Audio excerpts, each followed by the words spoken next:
السلام عليكم محمد. عليك السلام ورحمة الله. Uh, حياك الله عبد الله. نحييك. Welcome to the Road to Net Zero with Khaleej Times. Muhammad is a representative of Abu Dhabi Environmental Agency, and Yeah, today he'll walk us through Abu Dhabi's initiatives and strategy for the environment in line of the upcoming COP28. sure. So the strategy, in a nutshell, it represents the ambitious plan of the Emirates of Abu Dhabi towards the carbon neutrality and COP28. The strategy focuses mainly in two kind of, I would say, pillars. Okay. The first hand is the carbon mitigation. So it means we reduce the amount of carbon emission. And the second hand of the, or second objective of the strategy is to improve the adaptation techniques or adaptation, the resilience of vulnerable sectors in the Emirates of Abu Dhabi. What are the vulnerable sectors, Muhammad? Basically, four sectors has been identified through our strategy: energy, infrastructure, health, and environment. Why have they been identified as vulnerable? Based on our studies that's been carried out throughout several years and during the preparation of the strategy, we found out that these four sectors are not quite ready enough for the extreme condition of climate change, like sea level rise,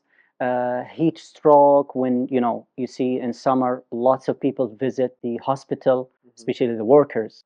This is part of the climate change impact and environment. The extreme environment condition causes coral reef bleaching. Yes. So this can impact the habitat, the natural habitat, the fish catch, and ultimately it will impact not only the environment but also the food stock of the emirate. Okay. Yep. So in terms of identifying the vulnerabilities, what are the measures that you currently are implementing and coordinating with in all of these sectors? And you can start with the health, for instance. There are lots of initiatives as we just mentioned the strategy. The strategy identified 81 initiatives that touch upon these four key vulnerable sectors in terms of adaptation. Like for instance, in health sector, one of the initiatives is to build a secured shelter for people in terms of in the cases of extreme weather like heat stroke and extreme condition like hurricane. And we recently witnessed in the region some flooding and hurricanes happened in neighbor companies like Oman and some areas of Saudi Arabia as well. So this part in health or infrastructure as well. Another kind of vulnerability in infrastructure. One of the impact of climate change is sea level rise. So we consider now building, or of course through the competent authority, which is the municipalities, we consider redesigning the buildings and infrastructure to cope with the sea level rise, because as you've seen and witnessed in some places around the world, some islands has been vanished. They've been flooded by sea water. So here in Abu Dhabi, we are neighboring to the sea. Most of the buildings are just next to the coast. Yes. So we need to consider in the future. And ultimately, we started the integration of infrastructure resilience and adaptation when the infrastructure is designed for the emirate. And so all of these 81 initiatives will pour in these four vulnerable sectors. Basically, the initiatives has touched upon the two pillars of the strategy. I mean, mitigation and adaptation. So some initiatives or part of these initiatives will contribute to the reduction of CO2 emission. Like for instance, in energy sector, the energy will diversify the energy supply. Okay. So the conventional, for instance, the conventional energy generation used to be by just burning natural gas, running the turbines and generate electricity. But now we introduce clean energy through solar panels, and it's been it's solar electricity, yeah.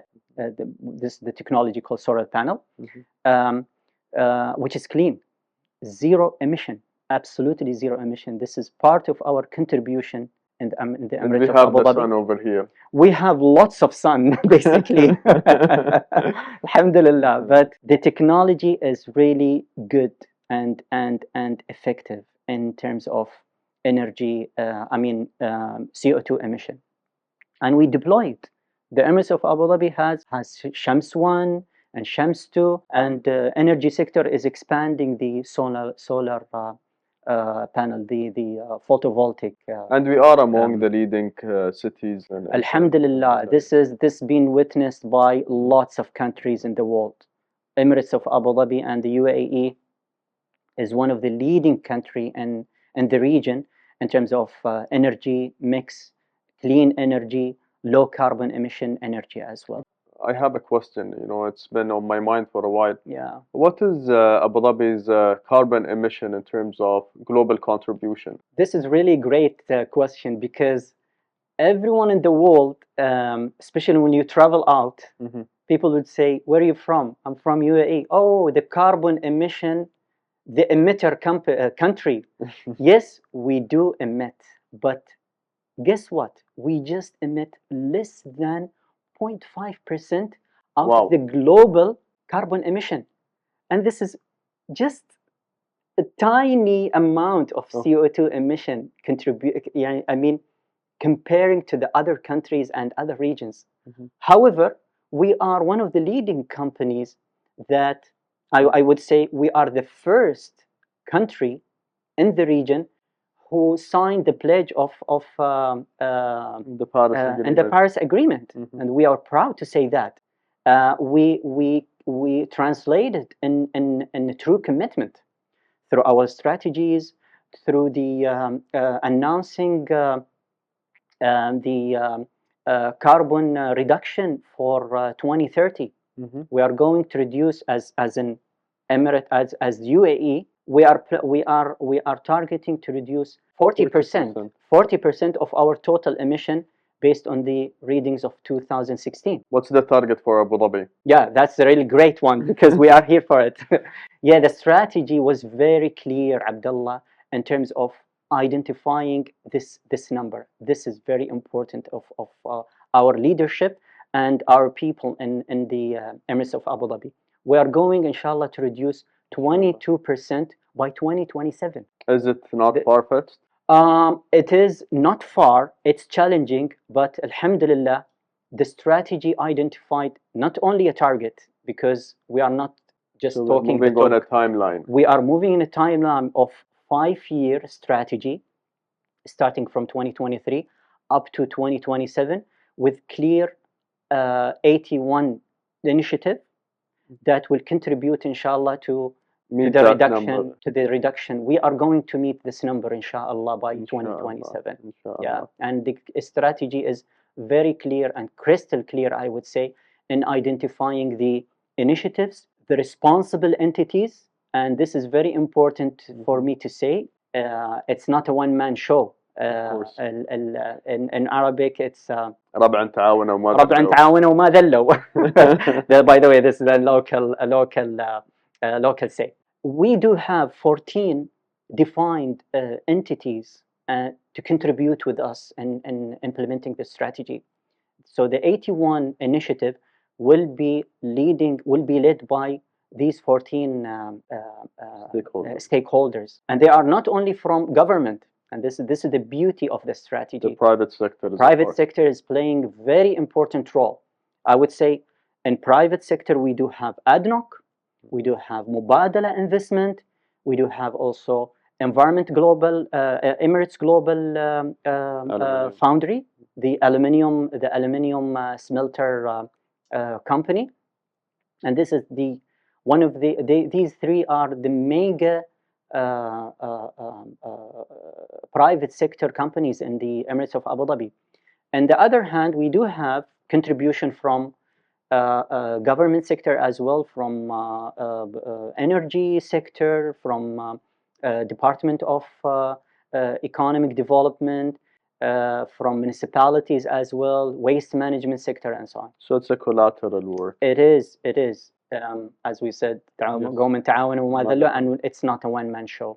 Absolutely, absolutely. Any challenges, Muhammad, that you faced while, coming up with the strategy in terms of identifying the vulnerabilities, in terms of, perhaps creating a clear set of objectives, getting all of the stakeholders on board with the strategy? It was really challenging in the beginning to define the target towards the carbon emission, but the strategy was witnessed very, very clear support from our leadership in the Emirates of Abu Dhabi, and they were behind it in terms of the executive council, in terms of the leading entities in the Emirates of Abu Dhabi, and at the top of them, our chairman, Sheikh Hamdan bin Zayed, Allah yahfadhah, and the support was very, very clear from our leadership in the Emirates of Abu Dhabi, and the target was clearly set and agreed upon all sectors within the Emirates of Abu Dhabi. So we have the awareness at the leadership level. Certainly, I can assure that. Yes. Yeah. And so I think this has been translated to invite, or to perhaps kind of ensure that everyone understands what's happening with the climate, the Sure. causes playing a part in it. Sure. And you can correct me if I'm wrong. Perhaps this was with the key elements of ensuring that there is this collateral work and collaboration between the private and public sector. Muhammad, can you speak to us about reaching or meeting the target in 2027, the 22% carbon reduction? Do you think it's a model that can be emulated to other cities around the globe? Everyone in the globe look at the Emirates of Abu Dhabi and the UAE as a kind of a role model, I would say. Especially the region we are. They always said, look at Abu Dhabi, look at UAE, what they've done, and we can just mimic what Emirates of Abu Dhabi do. Similarly, we do share our experience and expertise with our neighbors and with any country that wanted to share our experience and knowledge in the climate change and any kind of environmental priorities within the Emirates of Abu Dhabi. We do have enough expertise in the Environment Agency to share with our neighbors, to share with our friends whenever they wanted to ask. And it's still an ongoing exploration of more knowledge. That's part of the That's the beauty of it. That's the beauty of it, basically, and it's really part of the learning cycle, and not only on the environment, in any other sector, but with the environment, because there are lots of the players that impact the environmental conditions and environmental situation within the Emirates of Abu Dhabi. So we do learn every few years. We do have new kind of behavior or regulations. We do have a regular review to our policies and regulations within the Emirates of Abu Dhabi, and I'm proud to say we can share our expertise in the kind of policy and regulation evaluation and impact assessment as well. And normally, Muhammad, in terms of violators for the environment in general, I am sure that there is specific countermeasures to ensure that these violations do not happen, whether they are fines. So can you please speak to us about the environmental agency's team of experts and inspectors that ensure that the private sector is compliant with your regulations. And if I may, Abdullah, just to mention that before we violate, we're supposed to be proactive in terms of um, um, uh, aware, raising the awareness of our clients, the industrial sector and investment sector in the Emirates of Abu Dhabi, and this is our message from leadership to the public. Before you destroy, think about environment, think about yourself, your children, and the future. So we do have a dedicated inspection and enforcement team within the Emirates of Abu Dhabi, or within the Environment Agency specifically, to look after, the compliance of the emitters, I would say. Yeah, the industrial, the infrastructure sector, the investment sector within the Emirates of Abu Dhabi.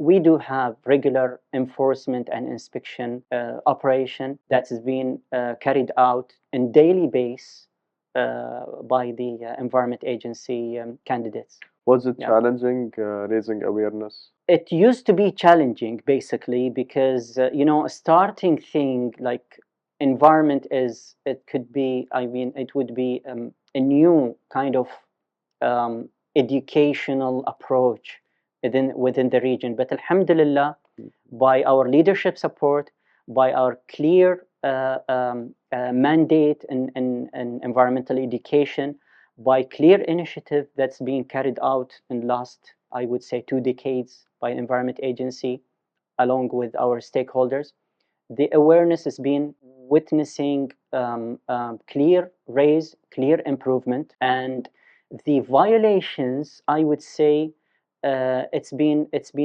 decreased in last few years because of clear regulation, awareness as well, collaboration with our stakeholders like in industrial sector, oil and gas, energy, and different construction as well.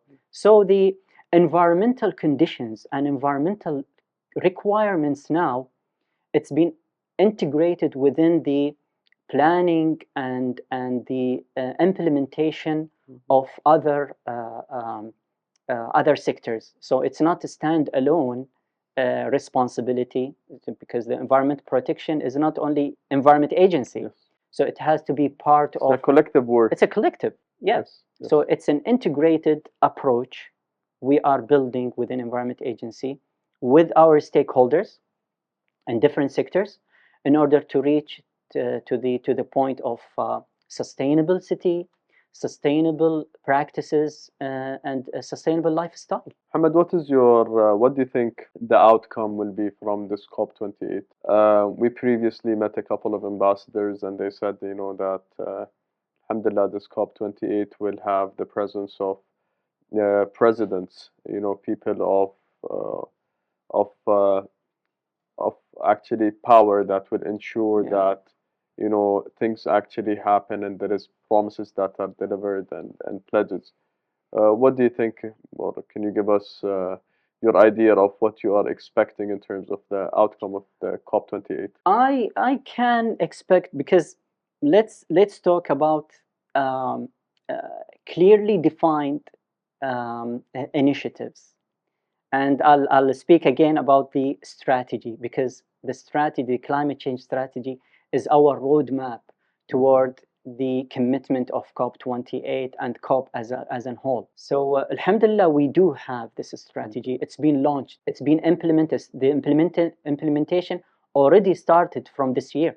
So we are not waiting for COP to accomplish, and then we are going to So it's announce. doable. It's doable. It's being executed. It's been executed. The targets has been defined, and I expect more to be witnessed by COP28. But nowadays, alhamdulillah, we do have clear initiatives towards CO2 mitigation. We do have clear initiatives towards resilience, building resilience and adaptation against the climate change impact. Our stakeholders are supporting us in implementing and executing the strategy.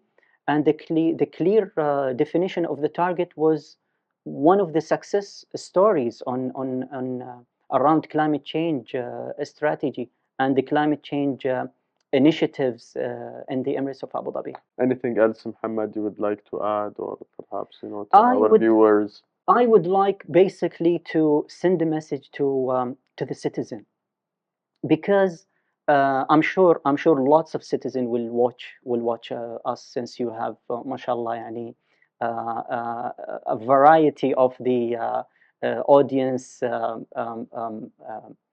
background in your channels.